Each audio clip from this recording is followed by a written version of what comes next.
All right, we live. We live everywhere. All right.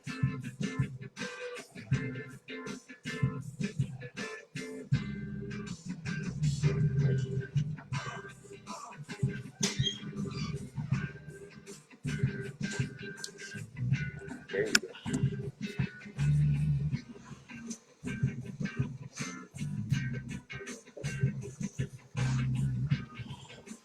Hey.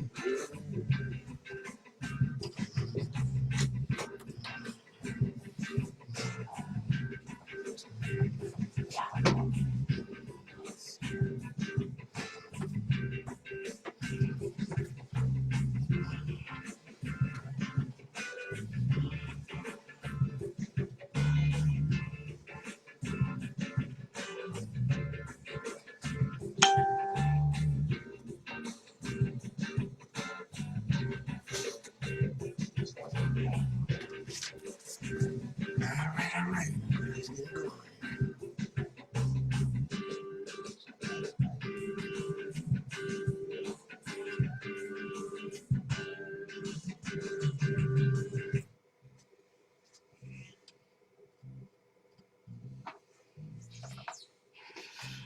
All right.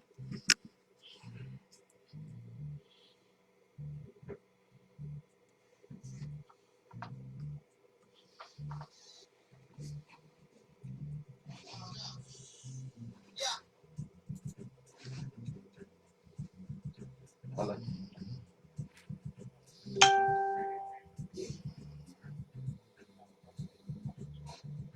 Those of us that know it commit intellectual violence don't do so for pleasure of mental masturbation or ego digging. We do so because it changes the impression in people's minds of deep and difficult. You ready to get them started, John?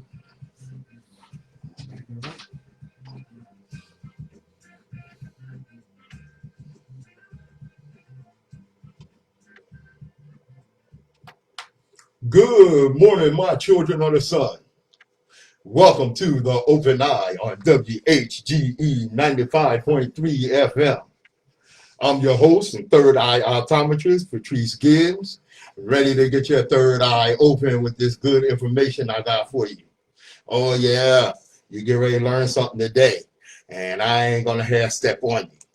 You're on WHGE 95.3 with me and my partner in consciousness, Nsoromma, our intellectual surgeon. That's right. Yes, What's good? What's good, homie? What's good, homie? You know what it is. Oh yeah, we gonna get them started today. We're gonna get right to it too. Right. A lot of people, a lot of y'all, you know, claim you woke, don't pay attention, you know, think you know you're somebody you're not. Getting a hold. Let me tell you something. Tell you who I am. All right.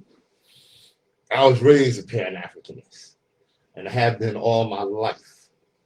The following teachings, the such men and women as Jane Gibbs, my mother, Right. Marcus and Amy Jacques Garvey, Kwame Nkrumah, Patrice Lumumba, my namesake, Chent Akadia, one of the first books on African history my mother gave me to read. Right. Kwame Ture, maybe you know him as Stokely Carmichael.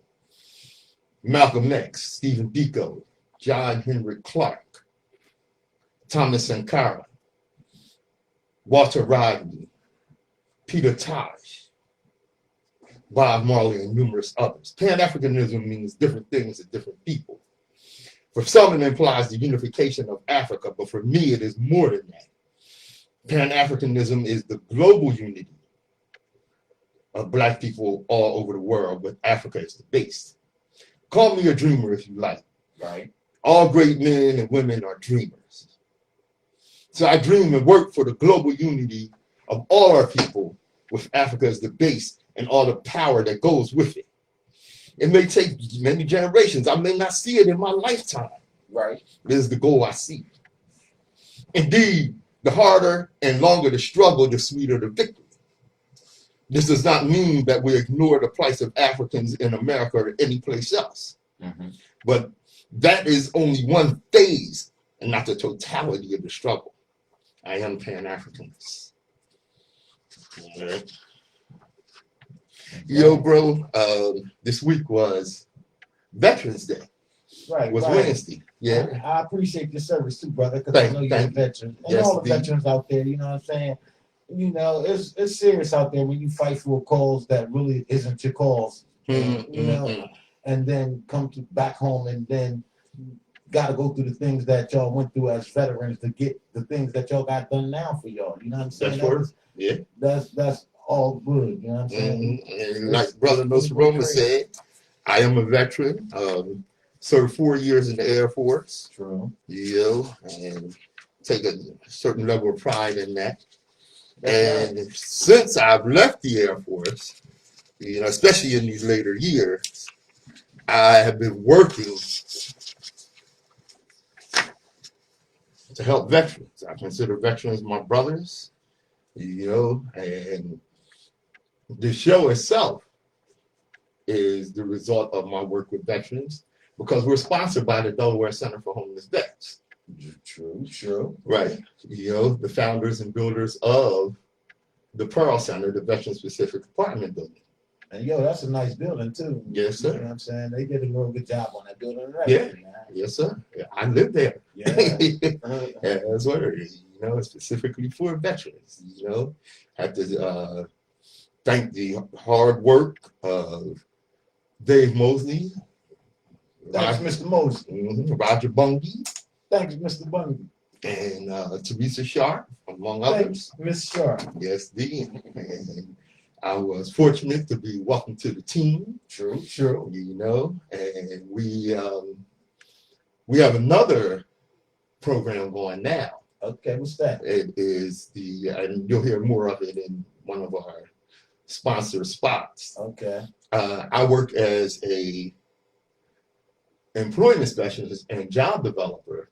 Oh, okay. Yeah. So you want to help vets get jobs and placements and stuff like that? Well, that's training and everything. That's dope. You know, so you want to get in touch if you're a veteran, especially if you're incarcerated, know someone's incarcerated, or formerly incarcerated veteran, and it's hard. You know, I know it's hard for you to get a job. Check us out. We'll help you out. True, is what we do.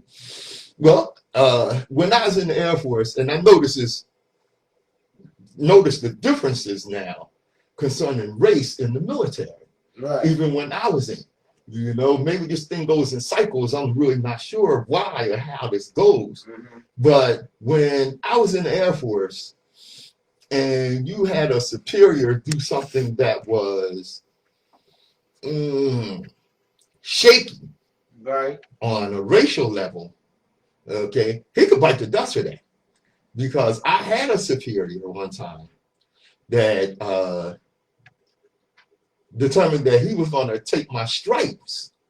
You know, I think I made sergeant because he was racist. So he was going to try to set me up and try to catch me sleep on duty or something. Right. And take my stripes, you know. And, you know, your stripes denote your authority and your paycheck and everything. Right. And what happened was that scheme backfired on him. I got a question. Was he racist? Oh, yeah. Oh, okay. Yeah, big time, you know. And like I said, you know, it's time to talk about that. Because, like I said, that scheme backfired on him, and the Air Force didn't play that at that time. Right. And, you know, he bit the dust. Now, racial incidents take place in the military and police force, yeah. You know, and it's Pooh Paul. Well, it's time to talk about the U.S. military's race problem. You know, earlier this week, the morning sun gleamed on Sean Woosley as he exited the front doors of Alabama's Draper Correctional Facility, met by the embrace of his wife Ebony and supporters who had fought a long fight for his release. Right. 11 months of incarceration, the beginning of what was supposed to be a 5-year sentence that had come to an abrupt end, thankfully. Sean's story gained national attention in the wake of racial strife and protests that consumed the public's imagination in the months following the death of George Floyd. Right. A chance encounter with Alabama deputies, Alabama, in the fall of 2016 would unravel Sean's life, Wow. leaving the Army veteran deemed totally and permanently disabled by our nation's military and whose PTSD overtook an otherwise promising career, the fight for the freedom that he had fought for others in an Alabama prison cell. Now check this out. The charges: possessing prescribed medication to treat his nightmares and seizures, and failing to pay a $250 renewal for a medical marijuana card. One doesn't have to search far and wide to grasp why his ordeal played out the way it did. Sean is a black veteran. Now, he had prescribed medication.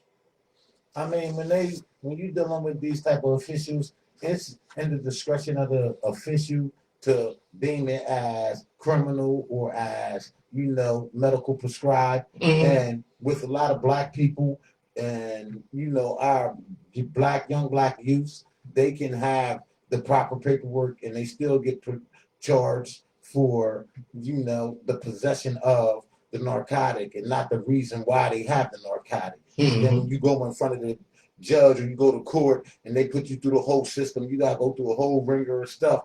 And a lot of people just be going, okay, I don't want to go through this, just give me the plea. Right. And that's how they end up getting their numbers of black people and brown people numbers convictions. And they convict themselves, being scared of the process, and which they only need to do is just go through the full process. You know what I'm saying? And once you get to the judge deems it whatever. Right. You know what I'm saying? So we never let it go through the full process. Right. Right. We And often on the bad advice of public defenders.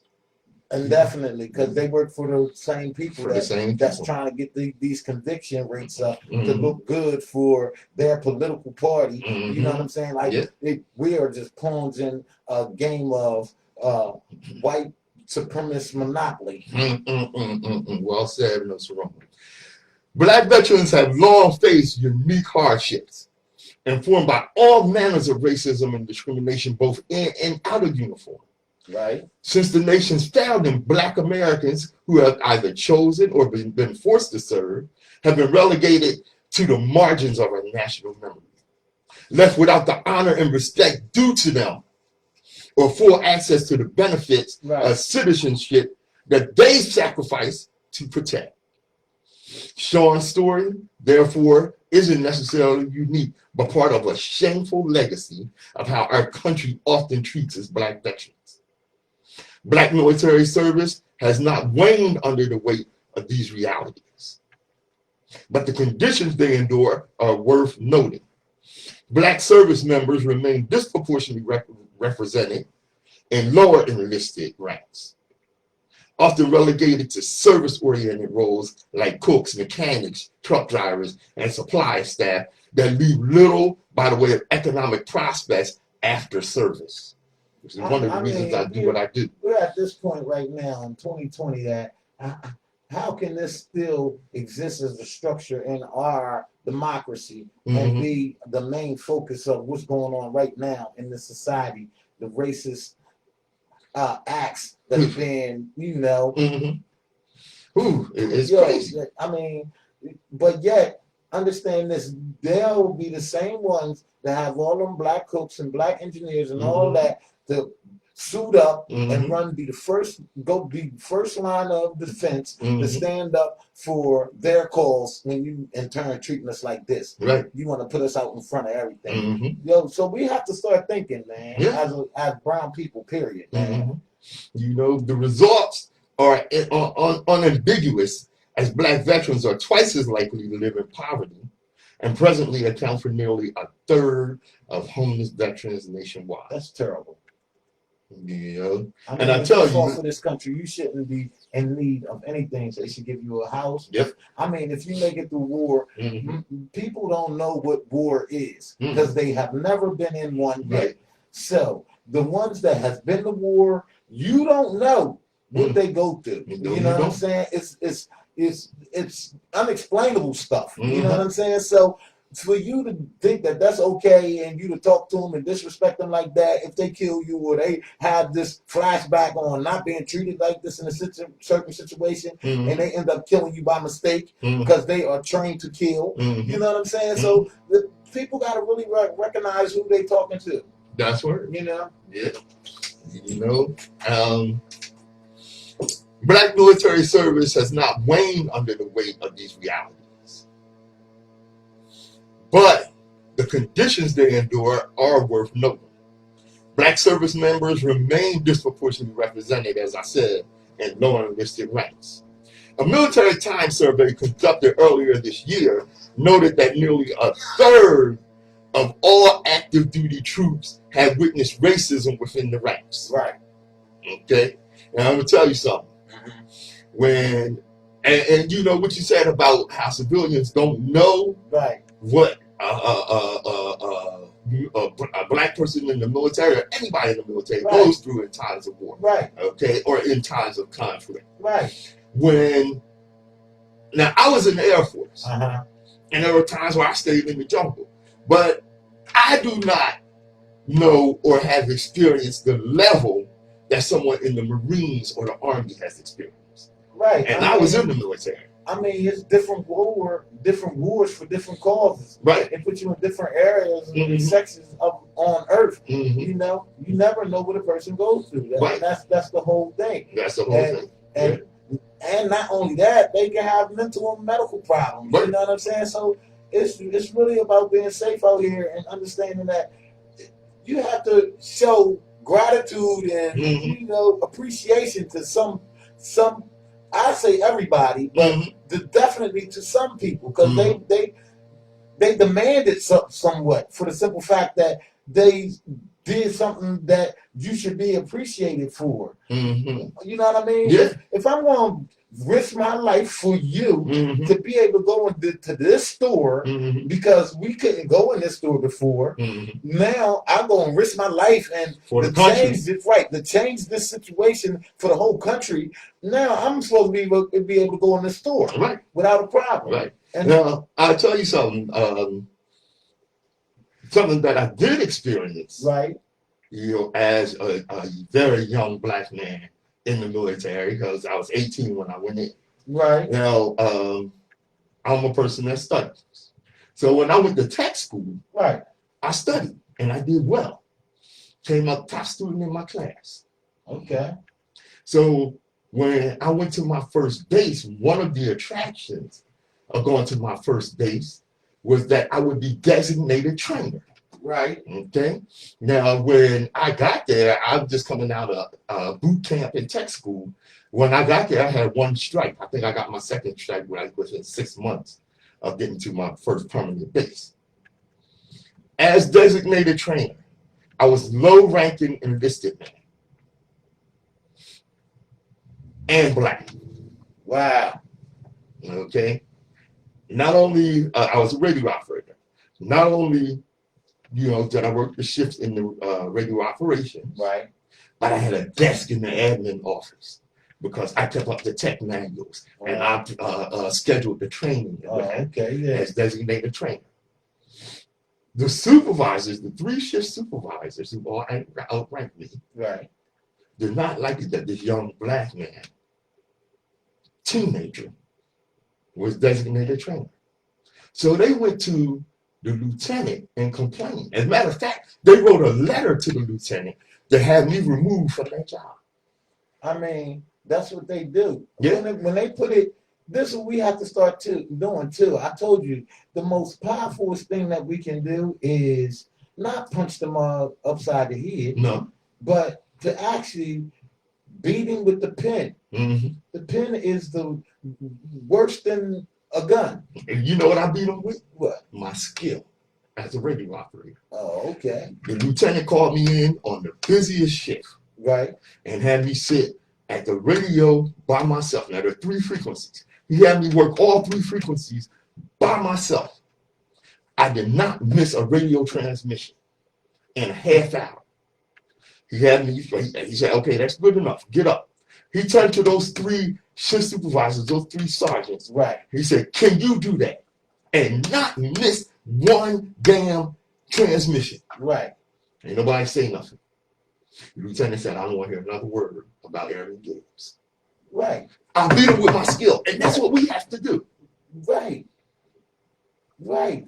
Our skills, It's, our skills speak loud. And what I was saying about the paperwork, they put the paperwork in to get the process going. You know, so if we don't have the proper skills, the stop their paperwork, right. You know what I'm saying? Because that's what starts it. You know, the paperwork is put the eye on you. That's right. So okay. So if you got to counter that. Right. If you know how to cook, if you know how to, be a radio operator, and then these 2 people that don't know how to do it, but you make it look so you make it look so easy that they think they can do it. So they say, "Oh, this black guy is not good. Yeah, we got him out. Put the paperwork in." You know what I mean? So and now if the other guy if the last lieutenant or the sergeant was racist, he wouldn't have let you show those skills. No. Because it was an important position in the business and the structure of the way it's ran. The person of the color doesn't matter. He needs the skill. He needs the skill. Right. That's right. And that was the lieutenant's mindset. Right. That's what he proved to them. That's you can talk all of this you want. But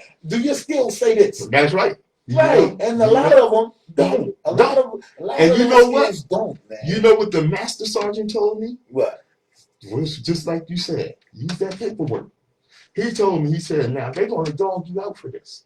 Right. They're going to try to dog you out. And here's what you do. You keep a journal and you document everything they do." Right. The paperwork says it all. The paperwork says it all. Because if you didn't write it down, they didn't have it. Yeah. Yeah, that's what it is. Okay. Now the effort, I need to get to this. The more concerning is the rise of far-right white nationalist infiltration in the military, as dozens of dismissals spur calls for a requirement to screen military enlistees for signs of white nationalism. The effort was thwarted by a Republican-led Senate in 2019, even as white supremacists had fast become the most lethal domestic terrorist group in the United States. A Department of Defense directive tackling the use of Confederate battle flag namesakes, monuments, and symbols have been met with threats of veto by the Orange Disaster. The National Defense Authorization Act, presently earmarking stringent measures to hold the military to a standard on diversity efforts, is at risk of erasure as a bill remains contested. And classified racial bias survey data dating back to 2013 has been continuously blocked from public release, even as congressional staff has worked diligently to access its details. But I mean, that's like, did you ever see the top secret paper file and paperwork that the government has, and they'll go get your file and they'll give it to you, but then they taking black marker all the information out that is irrelevant to whatever it is you want to know. So that's what they do. That's what they do. I mean, that's all a part of the secret espionage that the government puts in effect. And that's messy. We do that, and we taking cover our license name up, cover our address up on our license and all that, and then give it to them and say, "Yo, here you go, this is us." But all of that's missing. What do you think they did? Lock you up. Lock you up. Right then. Case in point. Case in point.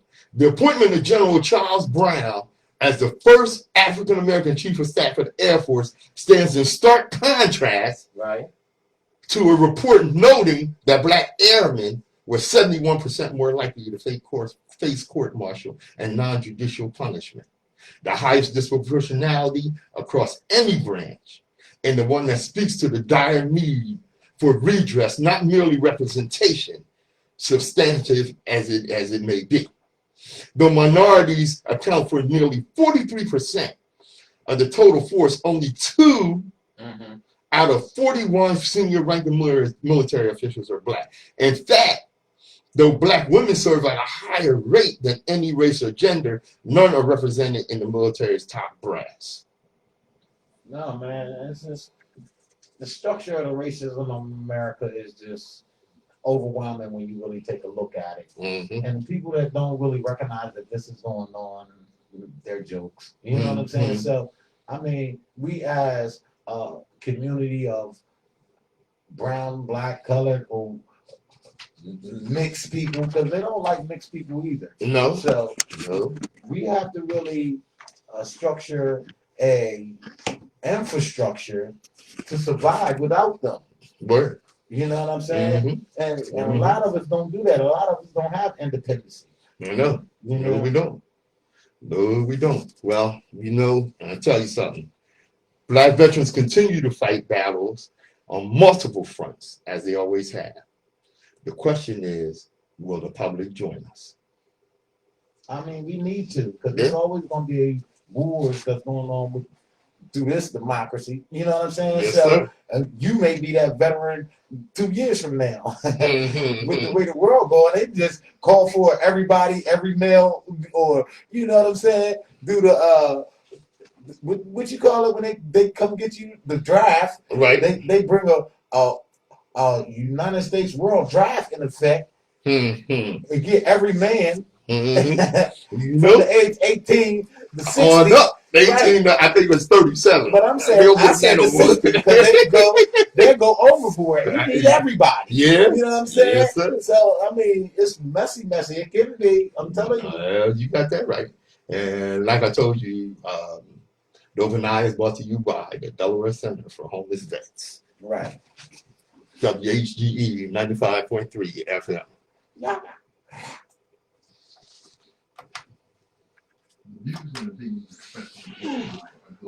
Yo, what's good? Hey, yo, Pierre, I need to talk to you. Hit me, P. Hey, I need to call me, Pierre. What's up, man? Hey, yo, Don, I see this the first time you on. Yo, good looking. Yo, check us out. You know, we drop a sign. Hey, yo, Jeff, I ain't seen you in a minute. What's up, homie? Yeah, Rich. Hey, yo, Rich, what's up, man? I ain't doing nothing but making some noise. We just making noise. That's it. Open Eye Radio, dropping knowledge.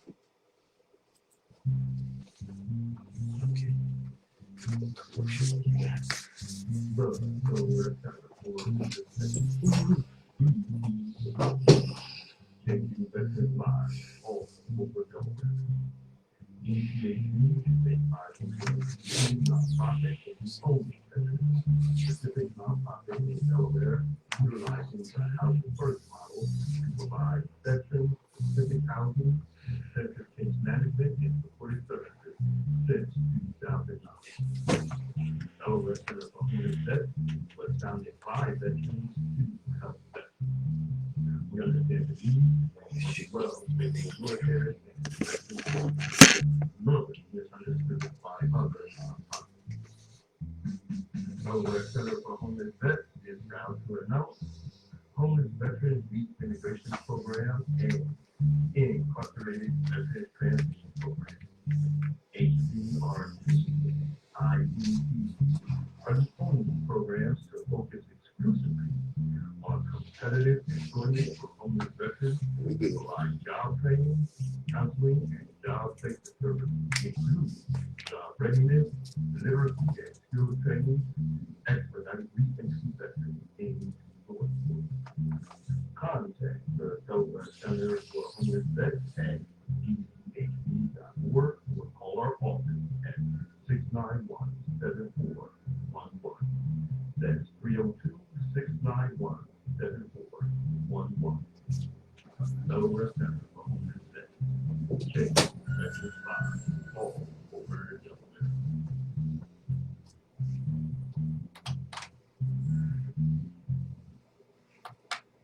WHGE 95.3 FM. Dove and I. I'm Patrice Gibbs. Nsoromma. We're bringing it to you. All right. Well, let's set the scene. Set the scene.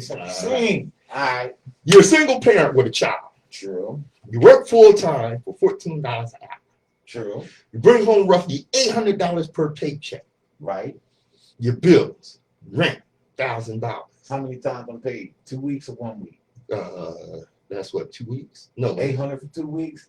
Yeah, that's 1,600 a month. 1,600 a month. Okay. $150 for your electric. Okay. $250 car payment. All right. $150 car insurance. Right. So let's do the math. You bring home, like you said, $1,600 a month. Right. And your bills average about $1,550, give or take. Right. You're making it, but barely. By the way, this doesn't include groceries, internet, cable, cell phone. It does not include child tax credit or child support.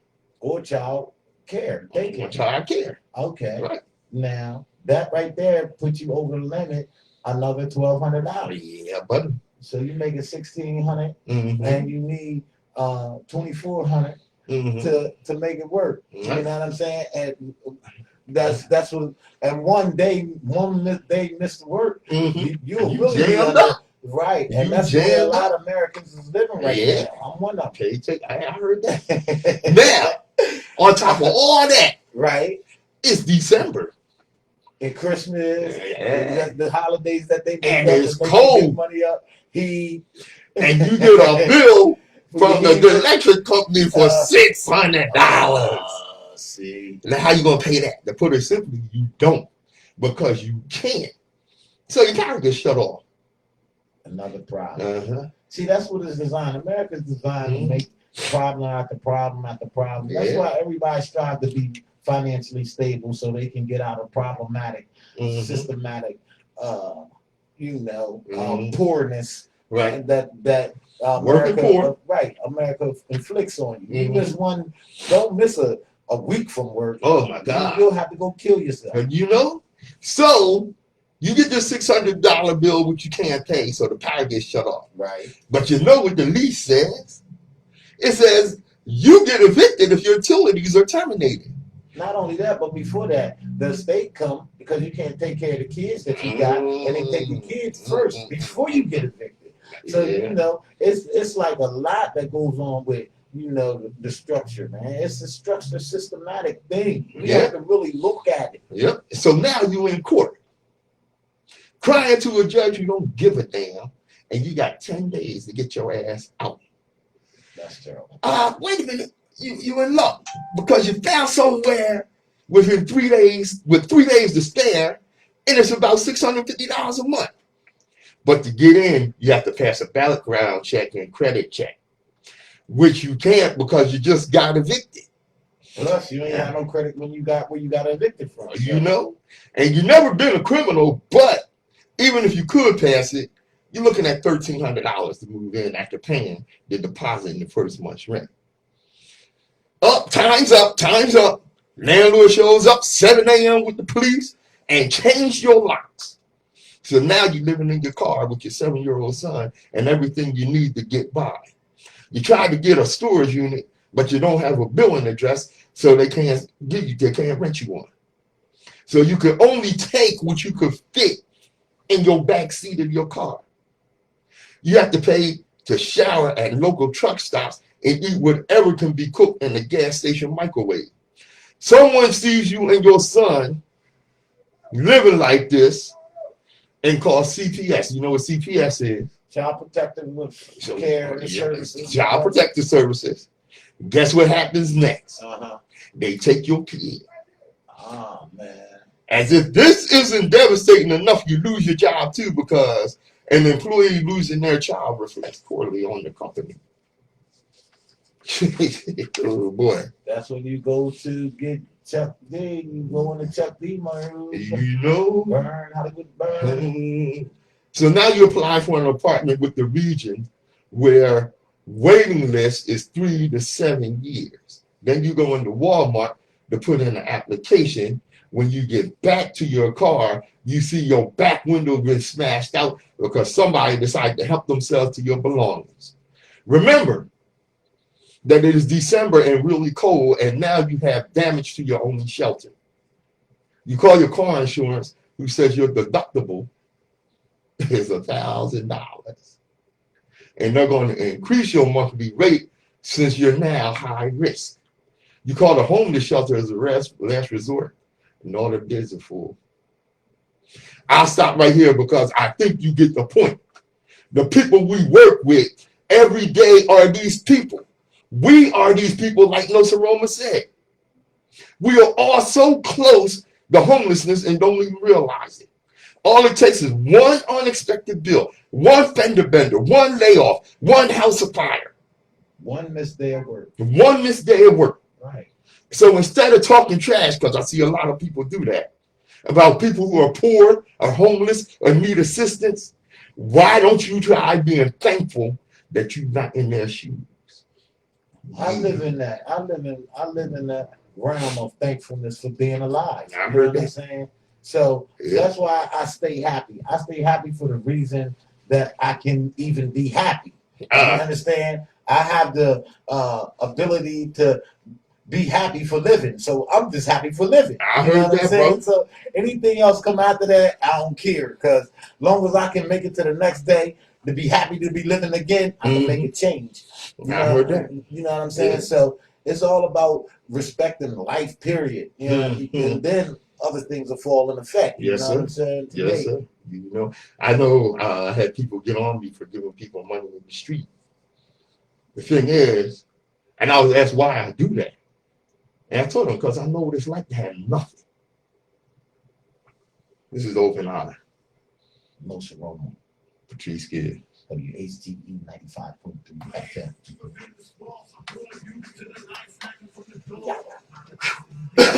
Hey, yo, what's good? Doing what we do.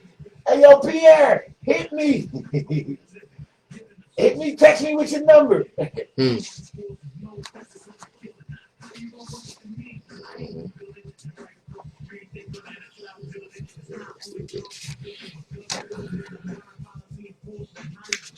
Like the one think they make a good booking. Call right next to him, got the real cooking. It's a killing every day in every part of my city. We're a friend to kill you for nothing that's petty. High off the wet or the call Betty. Wanna play the game, but their brain ain't ready. They got a gun, but they aim ain't steady. Hit the wrong one, someone innocent son. Land for a wound, I bear another one.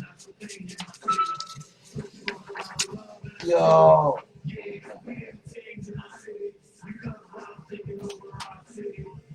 Yeah. WHGE 95.3 FM. My city by Nsoromma. True that, true that. Yes, indeed. All right, all right. Something I want to tell y'all. Look, if you want to tell them, Oh, yeah, this right here. This right here. Mhm. Look. Don't sell yourself short. Mhm. And I'm talking especially to some of our young people out there. If you can run a gang, you can run a company. That's right. If you can write a rap, you can write a book. Most definitely. If you can film a fight, you can shoot a movie. Most definitely. It's all jobs in that. I hear you, brother. That's I right. hear you, brother. Don't just take over the block. Take over the world. Don't sell yourself short. That's what I'm saying. It's out here. It's out here. Just step up. And I can tell you something else. You know, people will sit up and let their food get cold worrying about what's on your plate. Don't Say fall that into again, it. brother. Say that again, man. You know what I'm Yeah. saying? People will sit up and let their food get cold Right. worrying about what's on your plate. Yeah. Yeah. That's called newsiness. Ain't it? Yeah. That's on the newsy part of it. Wow. Yeah. I mean, and that's so true. Yeah, You it know? is. Yeah. It is. Yo. You know? There's something else I might have kicked this before. You know, no bird of prey or other birds mess with the eagle except the crow. The crow is the only bird that will attack an eagle. I didn't know that. Yeah. And what he'll do is the eagle will be flying and he'll go jump on his back and peck you. You know what the eagle will do? He won't do nothing. He'll just keep flying higher and higher and higher until it's too high for the crow, and the crow pass out and fall off. See, this is what I'm telling you. Don't let crows hold you back. Right. Just keep going. Keep going. Keep reaching your highest height. I never know that. That You learn something every day on the overnight, Yes, and sir. today you can see this is a true statement. I just learned something. All right, You know what I'm brother. saying? And I All know a right. lot of other people didn't know that too. How about that? That's listeners. You know? That's deep. Yes, The sir. Creator is amazing, man. Yeah, yeah. The way that He keeps the cycle of the earth rotating Mhm. through all the things that He's created to make it happen naturally. Right. You know what I'm saying? And if you pay attention, you'll catch lessons from what he shows you. Right. And that's all. You just gotta pay attention. Keep your eye open. That's right. That's word. A little history for you. Now, during Jim Crow segregation, a person of color, a black person, could be accused of reckless eyeballing. That could get you in a lot of trouble. Reckless eyeballing was perceived as improper look at a white person, usually, presumed to have some sexual intent. Matt Ingram, a black tenant farmer, was convicted of this offense in Yanceyville, North Carolina in 1951. Note that year. I mean, that's not far from now. No. Oh, okay. I was born in 1961. Oh, you was 10 years. Yeah, 10 right. years That's before what my I'm birth. saying. Like, wow. Good. Now, Mr. Ingram was among the last convicted under this framework. In a 1951 case made notorious by civil rights activists in North Carolina, a 17-year-old white woman named Willa Jean Boswell testified that she was scared when her neighbor Ingram looked at her from an approximate distance of 65 feet. 65 feet. How far is that? I mean, that's considered a Karen? She should be. Yeah. I mean, Yeah. stuff like that. I really don't like that. I get some type of. Remember, this was 1951, though. But that's still going on right now. Yeah. Karen, the guy walking that dog in the park. That's the same scenario. That's no same, difference, to me. I'm Yep. like, yo, I'm really tired of that Mhm. itself. And these presidents that get in office and that we vote in as the people that don't look at none of these type of laws and change none of this type of stuff, so that they aren't doing anything for us as the people, and Yeah. especially brown people, because the laws was designed to attack us and cage us. Mhm. So and when you're in your presidential position and you don't attack these laws for attacking these particular people, Mhm. you're not doing anything Mhm. for our people or Mhm. our cause. Mhm. That's why I really don't like playing a political role. I heard that about Political game. Well, prosecutors demanded a conviction of assault with intent to rape, and that was reduced to assault on a female by the judge, leading to a 2-year sentence. Still 2 years Yeah. on something that didn't have nothing to do, that wasn't even true. It wasn't even You true. know what I'm saying? He So, looked at her. but I mean, and for the judge to even think about giving them some time for this BS, Mhm. because that's what it was. You know what I'm saying? Right. He should be punished. Right. I mean, it all boils down to the one that incarcerates the person. Mhm. So if it was a group of people that did the child Bronson death wish and treatment of people that's being treated wrong and go get them, particular judges, I think it'll be a better democracy because judges to be held accountable. If you lock this person up or you executed this person and it was wrongful doing, and they find out they're coming to get you now, and you're going to be killed or Mhm. in prison. Right. That's simple. That's the way this shit roll. That's right. Yeah, I absolutely agree, bro. Well, people continue to be convicted of assault even if there was reasonable apprehension of danger, such as body movement in the direction of the person under observation, and so on. Mr. Ingram spent 2 years in prison, while his 3 trials took 2.5 years to resolve. That's incredible. Yeah, and he died in 1973. That's incredible. But Yes, you can have you know. a white guy that come in, had a long trench coat on, Mhm. and flash you, and then go back home and drink coffee and Yeah. don't do nothing. They don't do nothing. You know, that's what it is. Oh boy, you got that right. Triple cut on that. Yeah. Triple cut on that. Well, the orange disaster Uh-huh. I told you. I told you that last week. I said, oh, they may say that the brother is winning, Biden, but I told you, Trump, it's more to this guy than you could ever possibly think. Yeah. You know what I'm saying? Yeah. He's got tricks up his sleeve for days. Yeah, he's trying. He's definitely trying, but he faced some setbacks in the courts because his law firm said, you know what, we ain't with it, and they stepped down. So that was But I'm saying, what you think he gonna do?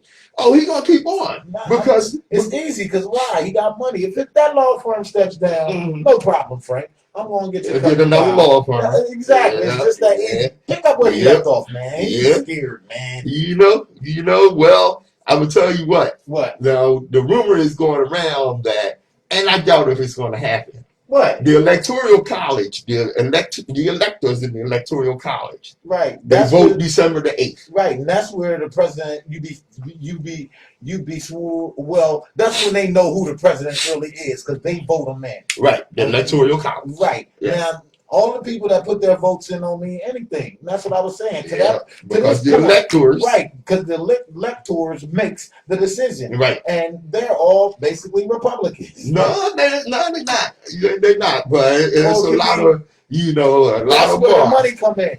Yeah. That's where the manipulation of the.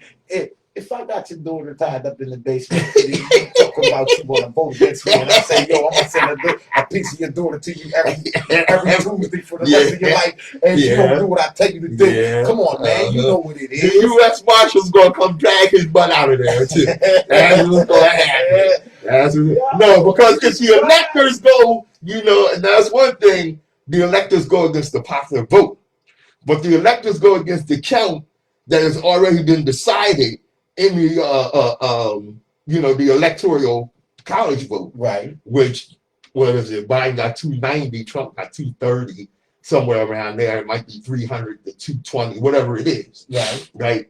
If they go against that really screws up the whole system of the electoral college. The whole system is screwed up anyway because we didn't know that it even go this deep. Yeah. Till now. Well, a lot of voters. A lot of voters. They really thought that their vote makes a difference. Right. Which it does. I'm not gonna say it doesn't. Well, but it doesn't. Well, a lot of people found out about the electoral college, I would say, maybe as late as Hillary, which was the last election when Trump won. Right, because Hillary won the popular vote. But Trump won the most electoral college votes. Did he? Yeah. That's what I'm saying. Yeah. I'm saying, did he? Yeah. That's what they said. Oh, okay. And it was the same rumor going. Oh, we treat black people good. Oh, yeah. They say a lot. Yeah, they say that. I'm glad you brought that up too. You always do that. Before I get to what you brought up, right? You know that today they having, now check out what they named this next too. What? They're having the Million MAGA March today. The Million MAGA March? Yeah. And with the MAGA March, that's Donald Trump, eh? Yeah. But listen, I thought Donald Trump was mega, not M. I thought he was MEGA, not MAGA. Make America Great Again, the MAGA. MAGA. They got the MAGA hat. Yeah. The Million MAGA March. They stole that from the Million Man March. Oh yeah, his wife stole the whole speech from. They don't do nothing but steal stuff. Like she stole Michelle's speech. Yeah, that's what they do. You know what I'm saying? So they're gonna have today the Million MAGA March. We're supposed to be, a million white supremacists coming to D.C. in support of the orange disaster. I mean, why? How are they coming to D.C.? All these terrorists. Yeah, they're terrorists, and they openly welcoming them. That's what they're doing. Help me understand that. Let me get by that first. Help me get by that first. Oh, say can you see? It's America, brother. That was the most racist song ever put together and sung. But we don't know that. They take some of the words out. Yep. I mean, you understand how you get a million white supremacists marching on Washington. You think back, man. You look at history. Right? If you don't learn from history, you're doomed to repeat the failures of the past. Right. Okay? In 1920, they had 1 million Klansmen. I might be exaggerating the numbers, but I doubt it. March through Washington, D.C. in their Klansman uniform. I seen pictures like of that? history of it, Yeah. and videos and stuff like that. So this ain't nothing new. This is but I'm saying that's where the gasoline balloons come in effect for like black people. And we have every black person, they have a gasoline balloon, and you just toss them out in the street, and you smoke cigarettes, just drop your cigarette, and boom, and then it'll be 1 million of them that's got problems. But I'm just saying that's the way we have to respond to this type of supremacists. This is an army. This is an army that they are building. You know what I'm saying? And with the army, you can, like America. We use our army to take and control America. Right. So these Klansmen are building an army to control America inside of America. I mean, that's it's serious, well, man. It makes me think of what Dr. King said. He read somewhere that in America you have the right to protest for your right. I mean, that's everybody. Yeah. Right? Yeah. So that's us too. Right. That's what, especially when there's some stuff where, it's detrimental to us. But now, if we was protesting and we hung and killed a bunch of people of their nationality, we would be considered as thugs, terrorists, and all kind of other most brutalist names that they can put on us to be able to convict us of all the charges that they will like to enforce. You know what I'm saying? Well, you know what? The thing is, right, when it's a black person, you don't have to do anything egregious. Just the fact that you bring up the racism and systemic discrimination that is practiced against black people makes you a black identity extremist in the eyes of the government. You ain't got to do nothing but say you don't like the way you're being treated as a black person, and that makes you a black identity extremist in the eyes of the government. But I'm saying, and that's these people that we putting in office don't look at those type of causes and those type of problems, and don't address them type of problems to me, because that's the only place that it could start. The president and the hierarchy people, they not addressing situations like this. What are they doing for the American brown and black people? Nothing. Well, you know what? Here was something interesting. All right. What? CNN reporter asked this young black activist, young lady Sydney Teese, now that Biden's back in office, things can go back to normal. She bust him out. She said, "What you mean normal? Go back to normal what?" Because when President Obama was in office, I was protesting the death of Trayvon Martin. So what normal are you talking about? Are you talking about the normalcy where racism ain't blatant and right in your face? Is that the normalcy you talking about? I mean, she busted him out and she should have. How about every black person you see just became racist like that overnight? And just started acting weak to every white person you see. Now, what you think the outcome will be? Oh man, they would implement the King Alfred plan. It don't matter because it'll be on and popping. It'll be on and popping. So what's the King Alfred plan? The King Alfred plan. Drop the bomb. The King Alfred plan is a plan. It's called Rex 84. Rex 84. And it's called Rex 84 because the last time it was updated was under Ronald Reagan or George Bush in 84. And what it is, if there is an uprising on the level that they feel blacks have become uncontrollable, they will implement Rex 84, where they will basically make our own communities concentration camps. And not only that, but even black elected officials will be tamped down, taken out of Congress and what have you in America. See, we are surrounded in our communities throughout the country by the interstate highway, which means that the military has quick, easy access to our communities and they can shut us down in that way. Just keep them right there. Make the whole community a prison. Prison. Yeah, everybody that live in that section. I mean, they do that all the time. You can't leave that section. Right. Now that's crazy. You know. Now I'm gonna tell you something. No. Hurricane Katrina, one of the worst disasters in American history. Right. Where the flood waters, there were bodies floating down the street. Normally, the media wouldn't show the tragedy that was on the level. Yeah. On that level. Right. But they showed it during Hurricane Katrina. You know why? Because they expected that Black America would uprise to the level that they could implement that particular Rex 84 and tamp us down. But we didn't react in that manner.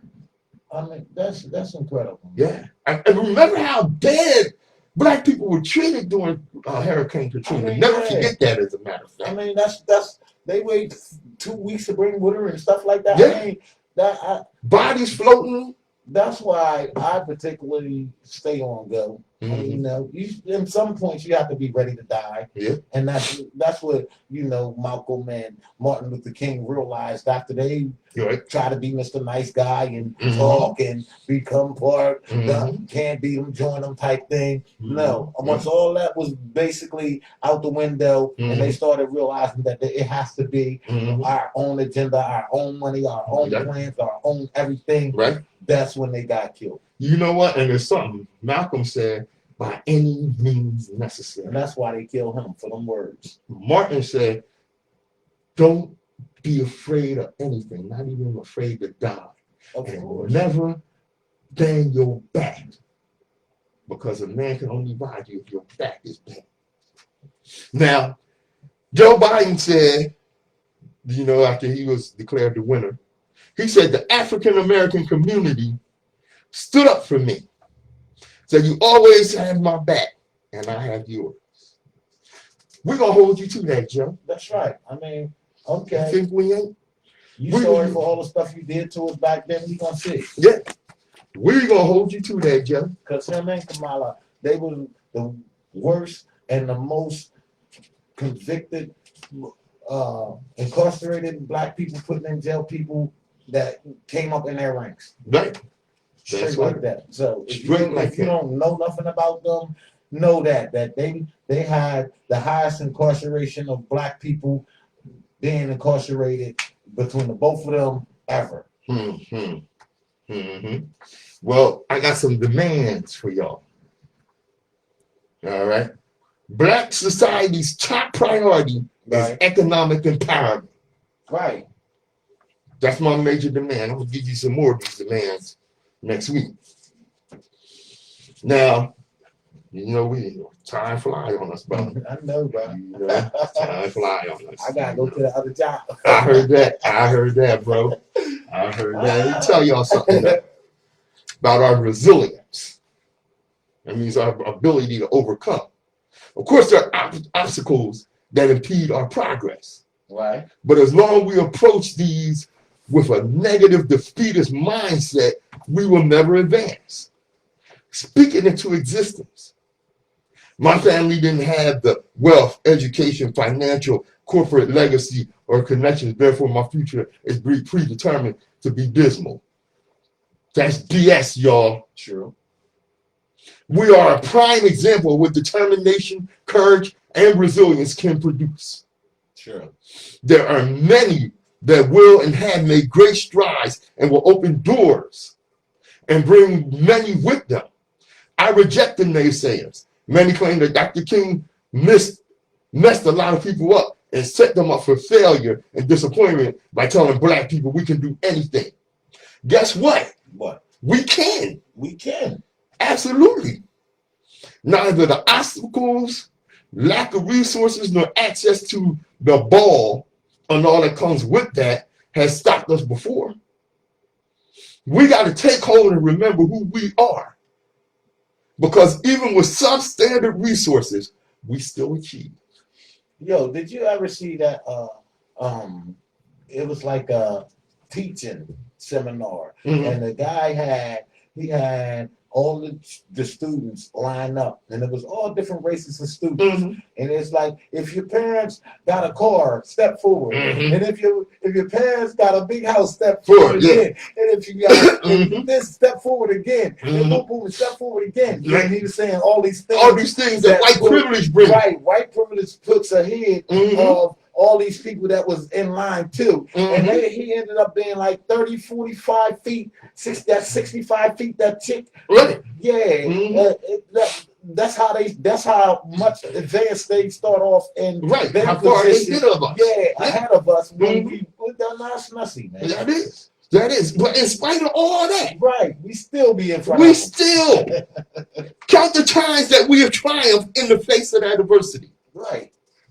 Miss me with the naysaying and the negativity. Right. Because you have thrown off the shackles. You have debunked the myth. You've opened your eye. I know you did because you tuned in here. Now what? Right. Many of our people are not ready for the responsibility of true revolutionary, which starts here in the mind. Right. There'll be casualties. Some of us aren't going to make it. You know what? I'm okay with that. Some of us don't need to. Some of us not going to make it now anyway. That's right. You either not make it going for a cause to live for, or make it and be a success. Not only a success, a victim. You can actually think you made it and you're a victim. You know what I'm saying? Like we really are right now. Right. Well, it's not easy. It was not easy to put you in shackles. So the reality is, what makes you think it's going to be easy to remove them? Right. Every night, I petition the ancestors for guidance. And every morning, the ancestors charge me to sound the alarm. I know we had the plan because the ancestors gave it to me and I wrote it down. Yeah. We had the personnel, the funds, the plan. Now all we need is the goddamn nerve. That's right. Never forget that intelligence rules the world. That's what Marcus teaches. That's right. Be smart. We got to be smart. Ignorance carries the burden. Therefore, remove yourself as far as possible from ignorance and seek as far as possible to be intelligent. Read a book. It's not illegal yet. That's right. Because that's one thing they try to take from us too, is read. That's what they don't want us to read. Yeah. You know, and as I always tell you, destiny determines who enters your life, but you decide who stays. Therefore, value those who value you, and don't treat those as a priority who treat you as an option. True. This is the Open Eye. I'm Nsoromma. Patrice Gibbs. WHGE 92. 95. What's up, bro? I see my brother here. I'm saying all the time. What's up? No, brother. I ain't seen you so long. Yo, that's good. Yeah, somebody in the studio on the Open Eye. It's my fault. He hit me with the body shot. You know what it is. The Open Eye on WHGE 95.3. You know what it is. I see the big boy, man. Yo, thank y'all for tuning in. We have people stop there, brother. Bro, what's up? Yo, you know what it is. What's up, brother? Yo, big, you saying what's good? You said peace back. Yes, indeed. Peace. Yo. Thanks for tuning in. Thanks for tuning in. You see what it is. Tune into his show. When your show coming on, bro? Sunday, 7 o'clock. All right. Dixon and Dixon. You heard him. Big ups. Peace. Yo, get your mind over there, too. All right. He said, bend them over. Yes, indeed. That way you can't ride on my back. The dynamic duo. Come on, man. You sick of them, man. Yeah, man. That's good stuff, man. Thank you, brother. Joe, I'm holding you accountable. You right. Motherfucker.